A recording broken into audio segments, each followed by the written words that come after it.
हरे कृष्णा। आज हम छठे अध्याय का 16वां श्लोक अध्ययन करेंगे।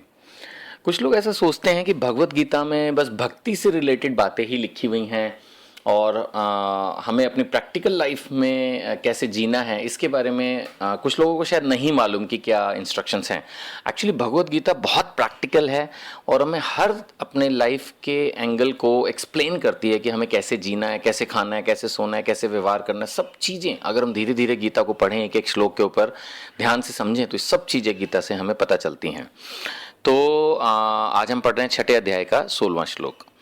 न अति अश्नते तु योग अस्ति न च एकांतम अनशन्ते न च अति स्वप्नशीलस्य जागृते न एव च अर्जुन। अर्थ है, हे अर्जुन, जो अधिक खाता है या बहुत कम खाता है, जो अधिक सोता है अथवा जो पर्याप्त नहीं सोता, उसके योगी बनने की कोई संभावना नहीं है। यानी भगवत गीता का ये श्लोक बहुत सिंपल है, बहुत सिंपल सी बात बताता है, लेकिन इंपॉर्टेंट ये है कि स्वयं भगवान ये बात बता रहे हैं कि जो व्यक्ति ज्यादा खाता है और जो बहुत कम खाता है वो दोनों ही गलत है।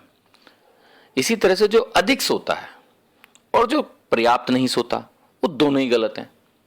तो यानी कि खुद भगवान इतनी छोटी छोटी बातें भी गीता के अंदर अर्जुन को समझा रहे हैं और अर्जुन के माध्यम से हमें समझा रहे हैं कि हमें हर चीज, ये दो एग्जाम्पल लिए, इट इज नॉट कि ये चीज सिर्फ इन दो चीजों के लिए है, ये हर चीज के लिए एप्लीकेबल है।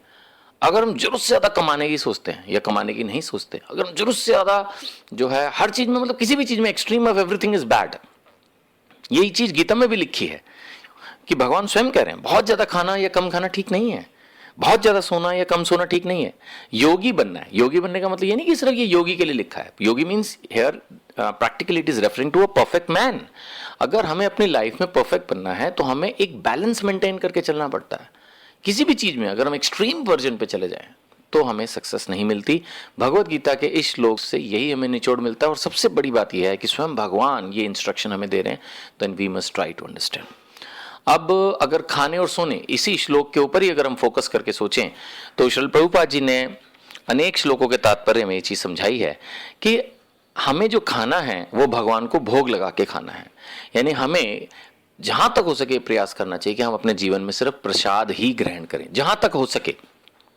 वैसे तो जो अच्छे भक्त हैं वो सिर्फ प्रसाद ही ग्रहण करते हैं, लेकिन जो गृहस्थास हैं, अपनी लाइफ में जॉब करते हैं, बिजनेस करते हैं, ट्रैवल करते हैं, या अपना ऑफिस है, फैक्ट्री है, दुकान है, कुछ है, तो हो सकता है कि वो कहें कि ये थोड़ा सा प्रैक्टिकली डिफिकल्ट है। तो इसीलिए मैं ये कहना चाहता हूँ कि एटलीस्ट जहाँ तक हो सके, और ये मेरी सभी से प्रार्थना है कि एटलीस्ट अगर भोग नहीं भी लगा है तो जब प्रसाद ग्रहण करें, आई मीन लंच या डिनर लें या ब्रेकफास्ट लें, तो आप हाथ जोड़कर प्रणाम जरूर करें। और जहाँ तक हो सके अगर याद रहे तो भगवान को याद करें, उनको थैंक्स करें कि आपकी कृपा से हमें ये भोजन प्राप्त हो रहा है। इसी तरह से जहाँ तक सोने का सवाल है, अगर हमारी हेल्थ हमें अलाउ नहीं करती, अगर हमें हमारी हेल्थ की रिक्वायरमेंट है तो हम ज़्यादा भी सो सकते हैं। अदरवाइज प्रभुपाद जी ने हमेशा सजेस्ट किया that we should try to sleep for 6 hours. कुछ बुक्स में, वैष्णव बुक्स में 6 के 6.5 घंटा, मैक्सिमम 7 घंटे तक की बातचीत की गई है। तो इन्हें हमें कोशिश ये करनी चाहिए कि हम 6 से 7 घंटे सोएं, ना तो इससे कम। कुछ लोग 3-4 घंटे ही सोते हैं, वो भी गलत है। और ना ही 8, 9, 10 घंटे। 8 भी चलो मैं कहता हूँ एक्सट्रीम वर्जन, लेकिन 9, 10, 11 घंटे सोने का कोई सीन नहीं है। इतना सोना तो बेसिकली हमें आलसी बना देगा। तो हमें नियमित जीवन जीना है अगर हमें अपने जीवन में सफलता प्राप्त करनी है। इस श्लोक का यही संदेश है। हरे कृष्णा।